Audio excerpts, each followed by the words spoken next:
And Meghalaya Home Minister Lahkmen Rymbui on Tuesday has condemned the gruesome incident that occurred in West Khasi Hills district of Meghalaya, wherein an 80-year-old man was buried alive after he was accused of practicing witchcraft.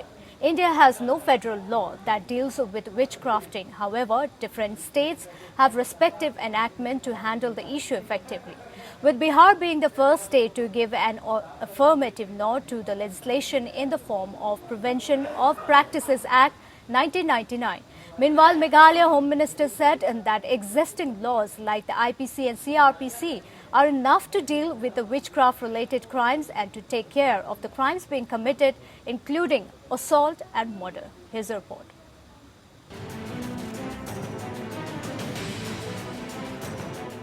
Meghalaya Home Minister Lahkmen Rymbui on Tuesday has condemned the gruesome incident that occurred in West Khasi Hill district of Meghalaya.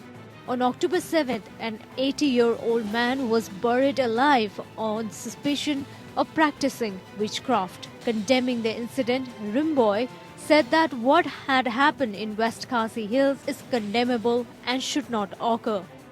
The police said the deceased has been identified as Maurice Marnger. After investigation, it was found that Maurice had been buried alive in the village as he was accused of practicing witchcraft and casting a spell on his niece, who had been ailing for the past few months. What happened in West Khasi Hills recently, it is condemnable. It should not happen.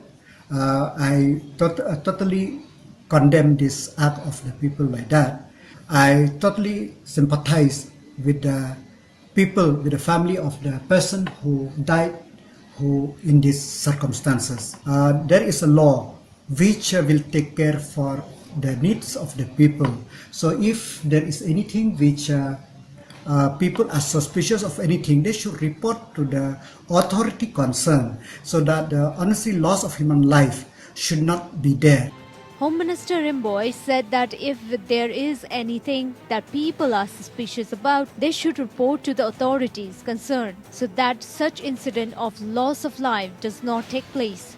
Appealing to the citizens of the state, he said that let the law take its own course. I appeal to the people that let us not take the law into our own hand, and but in this instant case, the law will take its own course, and whoever the perpetrator of this, some have been arrested, and if more, then the process of law will duly do order.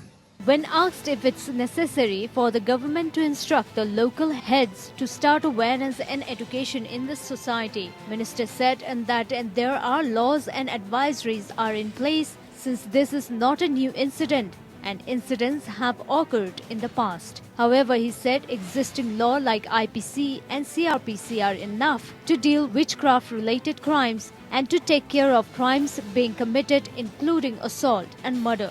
Police exhumed the body out of a pit 5 feet deep, and the police and the villagers present there said that they could see that hands and legs were tied up, legs covered up in a sack and tied up with a rope, while the face was covered with a cloth. So far, 8 people have been arrested. This include Densil Mangar, Jels Mangar, Debarwell Mangar, and Bernan Mangar, all resident of Nongdisong village and nephews of the victim. Bureau Report.